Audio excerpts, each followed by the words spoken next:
So what I'm doing here, guys, is I'm just letting this get good and golden underneath the bottom before I turn it. I've added in some potato wedges.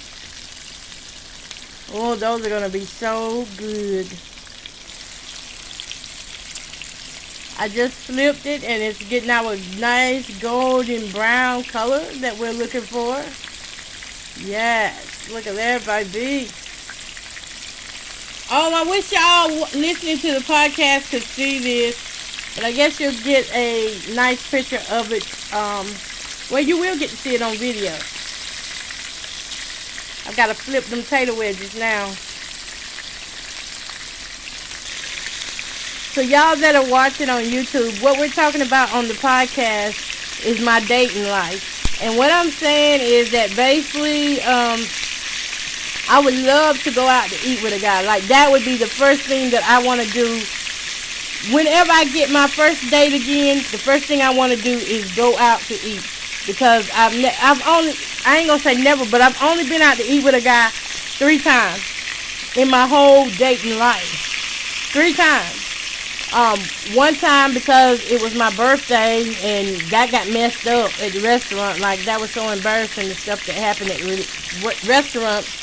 And the next time was, we got to the restaurant and my ex was like, oh, I can't go in there, my stomach hurts. And, you know, he just wanted to stay in the car and drink his beer. So, didn't get to go in. And then the next time, I actually went into the restaurant. As a matter of fact, it was the Waffle House. I remember we went in there and we had a great time eating. And I was able to eat some in front of them, but I didn't eat as much as I should have. Alright, so let me turn this, y'all, again.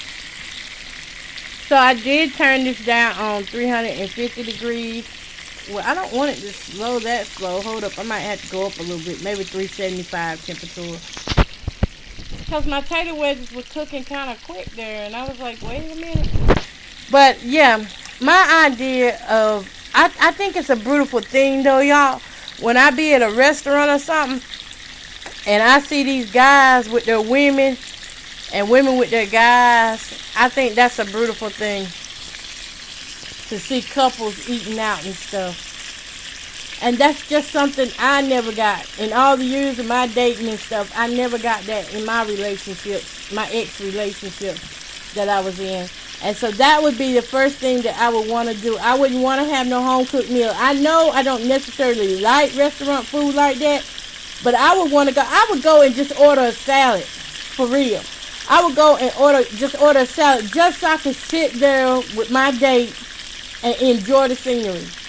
I mean, that's how bad I want this, but I don't want it that bad that I'm going to be desperate and settle for anybody. But I do want that. I want that moment in time right there.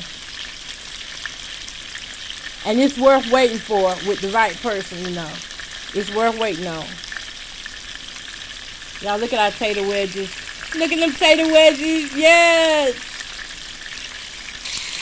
So the thing about these chicken breasts, if you cook them too fast, they'll dry out. If you cook them too slow, they'll start absorbing oil. So you got to have your temperature just right when you're cooking these. Yep. Okay, so back to the dating thing. But yeah, when I actually see couples at restaurants and stuff, I'd be so happy for them. I'd be like, look, he with her, she with him, and they not even ashamed of each other. You know, I don't know what be going on in their household, but I do know when I see couples out, you know, eating and stuff, I do pray for them on the spot when I see them, because I do know in relationships, sometimes what you think look good on the outside is toe up and jacked up on the inside. You know, people can put on this image and you would think that they got it going on, but then if you really knew that couple, then you would understand that they really don't have it going on like that. That they have their shares of ups and downs. And some people have ups and downs and actually bruise one another within it. And then there are others who go through trials and tribulations and rejoice together in those trials and tribulations. So I just pray for them either way, that Lord strengthen them, you know, according to his will for their life, you know. But that is my goal. That's my goal. That's been my goal for the last 11 years, really. That's the first thing I thought about when I became single. I was like, wow, next guy I get with, I'm going out on a date, a real date. And I have yet to do that yet. I'm like, dang, it's going on, what, 11, 12 years now, and I still haven't done that. But I'm still being patient in the process, you know. I do trust God with it, though. And I'm having fun in my single life. You see what I'm doing? I'm sitting here showing y'all how to cook. So I'm enjoying my single life because I know once I get with somebody, I know the stuff that I'm doing now, free will and stuff, some of it I won't be able to do.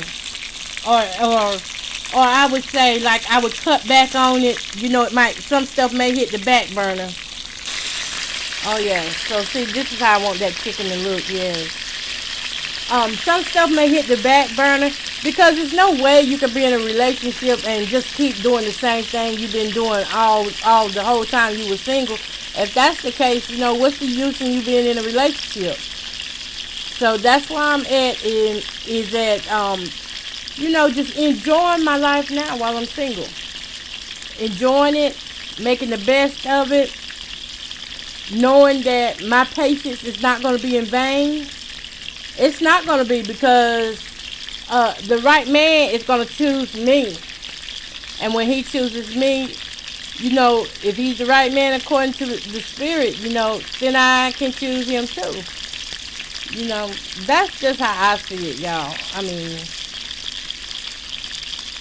mean, because it ain't no sense in chasing somebody down that don't want you. You just gonna get yourself hurt. I've chased men before. Sure have. And got nowhere. Absolutely nowhere. Got my heart broke, my feelings hurt, and my pockets broke.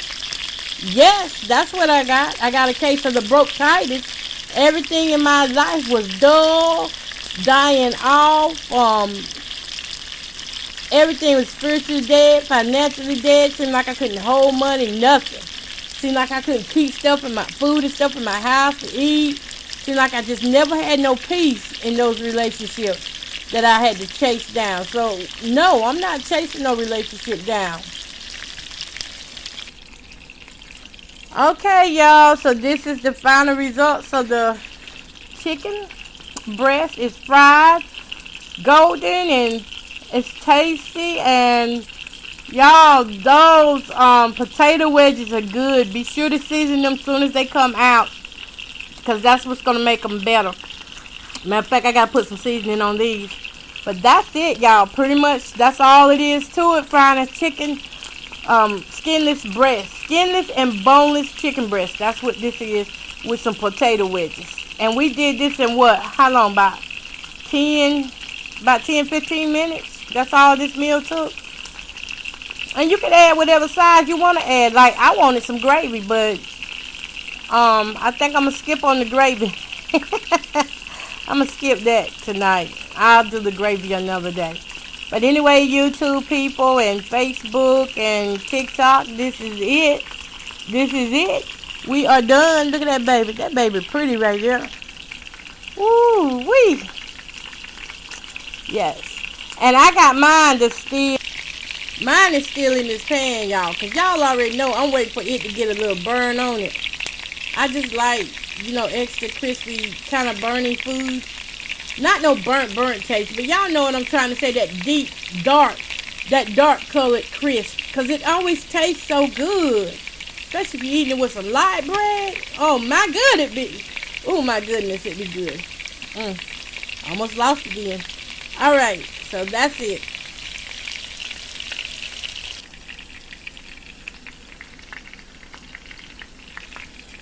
Okay, y'all.